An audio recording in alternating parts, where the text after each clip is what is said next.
What's going on, my fellow watchers? My name is Magnetrex and I welcome you to the BoobTube.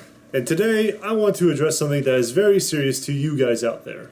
It is affecting each and every one of us out there, and to be honest with you, it's beginning to scare me and some of my very close friends and family members out there. No, not that. Not that either.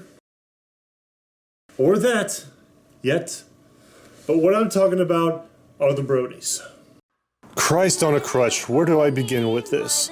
According to Urban Dictionary, Bronies are typically given to the male fans of the My Little Pony show or franchise. They typically do not give in to the hype that males aren't allowed to enjoy that may be intended for females.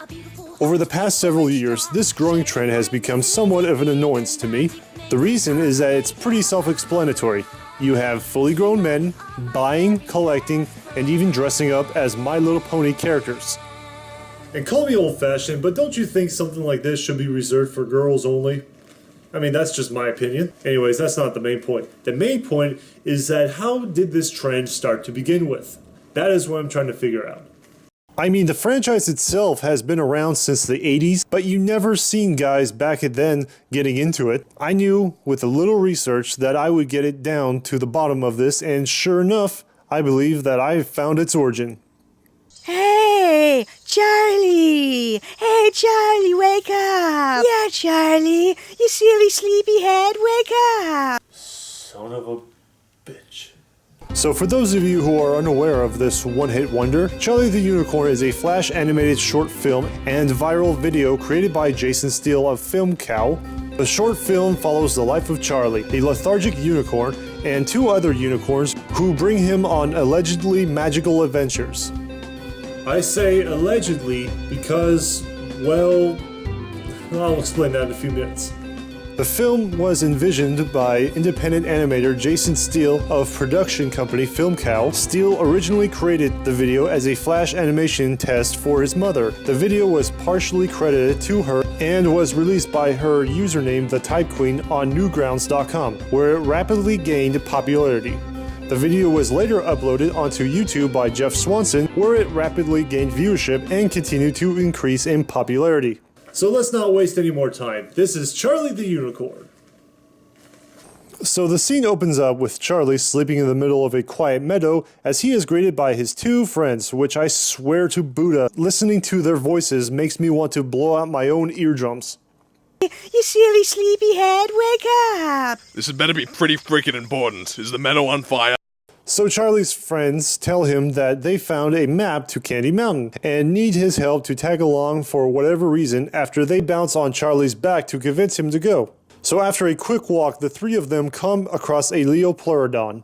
But not just any Leopleurodon. Magical Leopleurodon! It's gonna guide our way to Candy Mountain! So it tells the three of them where to go, and as they cross the bridge, Charlie continues to doubt the path that they are taking. So finally they make it to Candy Mountain, which looks just as elaborate as a high school stage, and the two unicorns ask Charlie to walk into the mountain first. Wait a second. Why should Charlie be the one to enter this Candy Mountain cave? If anything, his friends should go in there first. After all, they're the ones who have the map. They should go inside and collect whatever... When you're down and looking for some cheering up, then just head right on up to the Candy Mountain Cave. When you get inside, you'll find yourself a cheery land, such a happy and joy-filled and perky merry land. They've got lollipops and gummy drops and candy things, oh so many things that will brighten up your day. It's impossible to wear a frown in Candy Town, it's the mecca of lovely Candy Cave. They've got jelly beans and coconuts with little hats, candy rats, chocolate bats, it's a wonderland of sweets. Ride the candy train to town and hear the candy band, candy bells, it's a treat as they march across the land. Cherry ribbons stream across the sky and to the ground. Turn around, it astounds, it's a dancing candy tree. In the candy cave, imagination runs so free. So now, Charlie, please will you go into the cave? The fuck was that? So apparently that musical number is all it takes for Charlie to enter the Candy Mountain. However, not everything is what it's cracked up to be. Goodbye, Charlie. Yeah, goodbye, Charlie. Goodbye? What? Hey, what's going on here? Hello? Who is that? Oh, what happened? Oh, they took my freaking kidney. Well, great job, Charlie. You just let your friends sell your organs on the black market for you. And thus concludes the very first episode of Charlie the Unicorn. The video was such a huge viral hit, accumulating 50 million views and gaining worldwide praise. A merchandising line was later produced featuring the video's characters and famed quotations, as well as 3 sequels which are simply called Charlie the Unicorn Parts 2, 3, and 4, released in 2008, 2009, and 2012 respectively. And since I have nothing else for you guys for the next 2 weeks, I say why not review the other 3 episodes. So episode 2 opens up with Charlie watching step by step when suddenly fuck one and fuck you too float on in. Before you know it, a vortex opens up on Charlie's back, sucking up the 2 unicorns in. Guys, or girls, I'm really not sure what you two are. I always assume that they're both transgender. Anywho, the unicorns make it out of the vortex with an amulet. They tell Charlie that they must return the amulet to the Banana King, or else there will be 1,000 years of darkness, and Charlie will have tentacles on his back for the rest of his life. Well, if this doesn't work out for Charlie, he can always have a great career in Asian hentai porn. What, did you really think I was going to show an image like that on YouTube? Anyways, as they make their...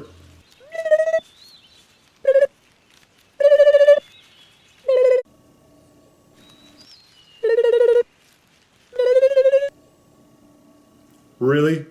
So they come across the capital letter Z, and the unicorns speak to it in Spanish. And for those of you who aren't fluent in the art of Española, here you go. El hombre con el sombrero nos envió. Él nos conta muchas historias asombrosas.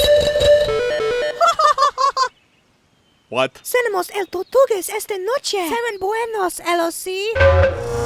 Ah, what did you two do? Sí. Soy feliz. After a quick ride on the Nike Expressway, they finally make it to the Banana Kingdom when that decides to show up. Don't ask me, it might as well be a... Charlie, you look quite down with your big sad eyes and your big fat frown. The world doesn't have to be so gray.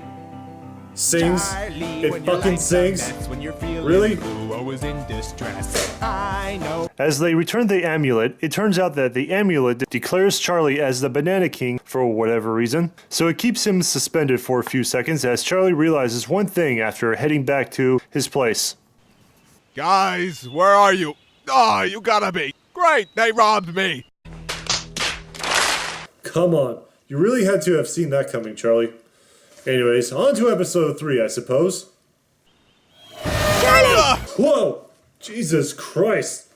So the unicorns pop up again, telling Charlie that they need his help finishing their snowman because... I don't know. Maybe they just need to kill 5 minutes, I suppose. After getting on a wooden duck boat, the... Ring, ring, hello? Ring, ring, hello? Ring, ring, hello? Will somebody answer that damn phone? Ring. They head underwater where their snowman is hidden, come across a door, avoid underwater sea creatures, and discover what appears to be a half goat and half seal. And what does the seal goat do to Charlie? I'll give you a hint. When you're feeling all alone, the world's a drone. That's right. They sing him another goddamn song.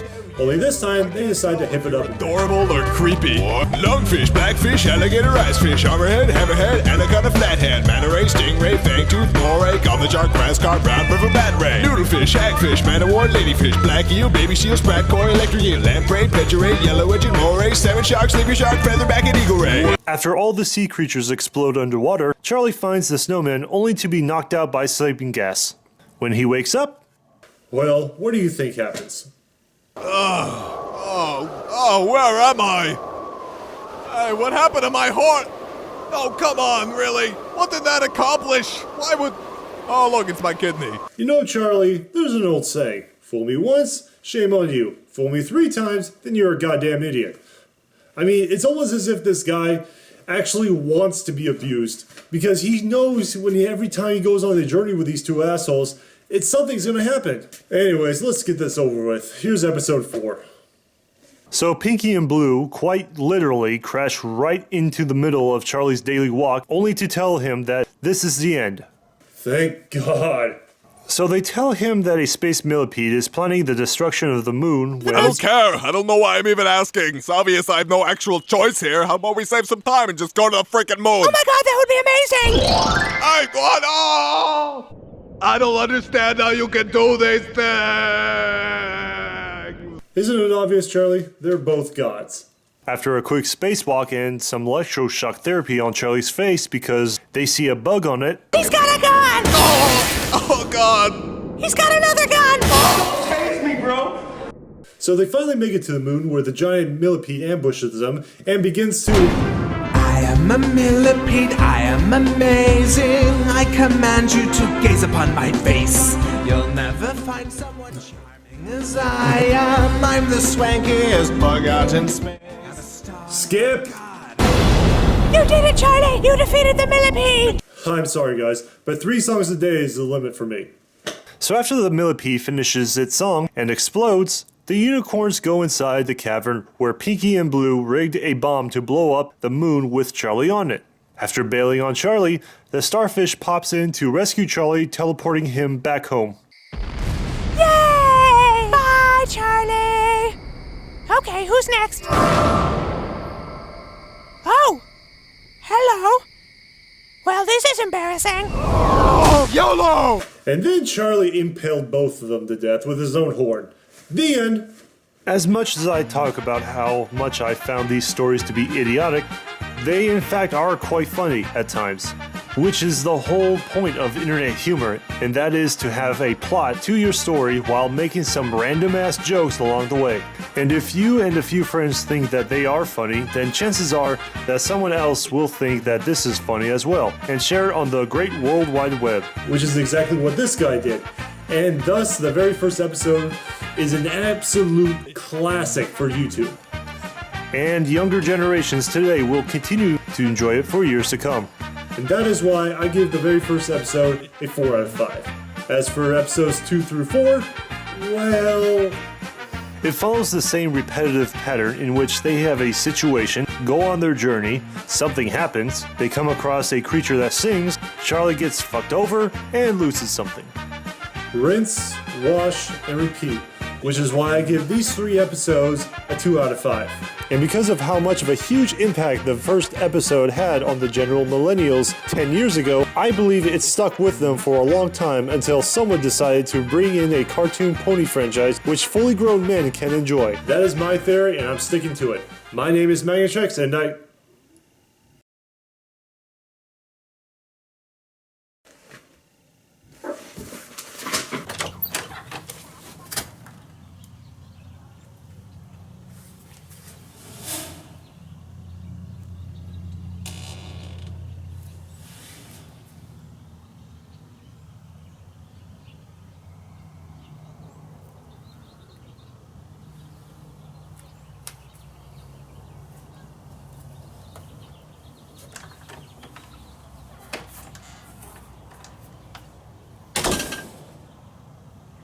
Lungfish, blackfish, alligator, icefish, hammerhead, anaconda, flathead, manta ray, stingray, fangtooth, moray, goblin shark, grass carp, brown river bat ray, noodlefish, hagfish, man o' war, ladyfish, black eel, baby seal, sprat, koi, electric eel, lamprey, penchy ray, yellow edged, moray, salmon shark.